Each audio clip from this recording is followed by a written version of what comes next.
Hey guys, I'm here with ArchiPro Australia for Let's Talk Interiors, and today I'm so excited to be talking to my very dear friends Juliette and Sarah Jane of multi-award-winning interior design firm Arent&Pyke, who I've had the pleasure of styling some of their incredible projects over the years.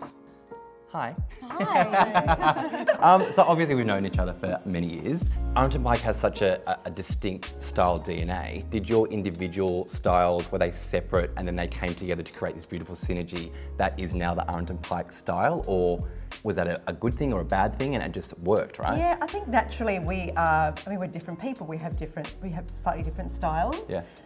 But it's the collision of those styles that I think that's where the magic lies. And one of the other big inspirations is always going to be the architecture and then the surroundings. So this is an amazing example of this home that we're in because it's the most incredible connection to the garden, which is why we call it Garden House. So between the garden and the strength of the architecture and the original house, that really gave us the formation for kind of the design principles, but then it was the personality of the clients that was actually the driving force of how it feels. So when I see lots of your projects, for me they are a balance and a study in colour, form, texture, materiality. How do you define that when you're dealing with your client and take that through to the end project? I think something that's largely misunderstood is that we just have a vision and the vision gets executed. It's always a process of discovery and building on the things that you're learning on the journey with a client.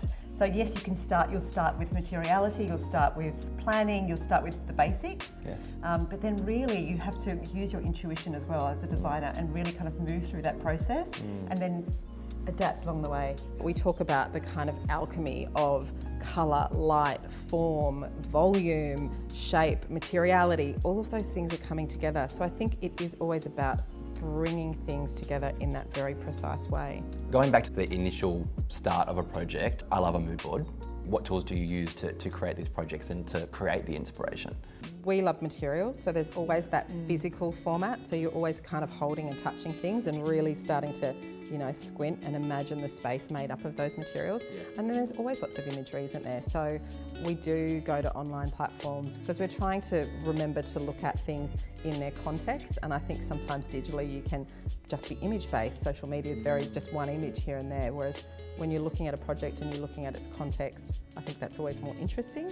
If I'm a homeowner, how do I go about realising my design, building, renovation and that project? I think it's really good to start with looking at various designers and their styles, because there will always be someone or a few that you feel an affinity with. We take on projects that are full scope, doing planning, we do interior architecture, we do furnishing and decoration. But it's good to understand where that designer fits in to the process, because Right. you really want someone that's on your team. If you're renovating and you don't have the luxury of building a new property or extending, how do you get the maximum impact from just dealing within the four walls of your project? Working with an existing house is always a real privilege because you know a lot about it, you know where you like to sit, you know how the light functions. So there's still a lot that we can do that actually just elevates and changes your experience of being in that house.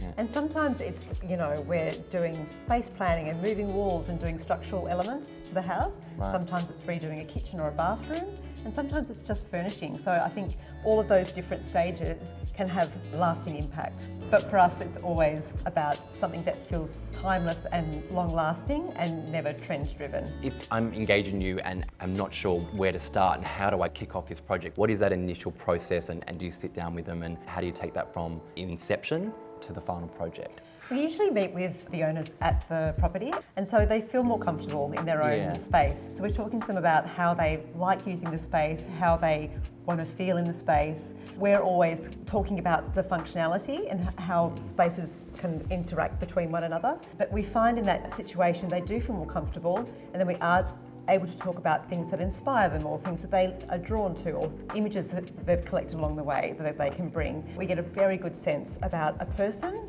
just by seeing them in their home. I think the important thing is to remember that you're the client. So this is your project and it's your home. We're here to listen to that. And I think designers really want to hear from clients and want to have their input into the process. So come with your ideas, come and talk about how you want your house to feel and what you want it to be like. And then hopefully the creative process will evolve to deliver you something you never even dreamt of. It should be even better than that. If people are, intimidated to approach an interior designer, how do they kind of feel a bit more comfortable in terms of engaging an interior designer? I think you want to find somebody that you feel some kind of rapport and affinity with. So it's about finding somebody who you feel is really going to listen to you. In terms of what you should start with, I think start with how you want it to feel. Think about what you want it to be like at the end. I think some of our most successful projects start with like, we're going to have a dinner party here, or, you know, when the kids come home from school, it's going to be like this. And here it was walking through the garden and really understanding that connection. I think be true to what it is that you want it to be like at the end. And that's so evident in the space that we're in Garden House, which is such a beautiful project. And you can see the style and the sense of personality and the soul that you guys create within your interior design. So thank you for today. I so appreciate it. Thank you. Oh, thanks, Steve.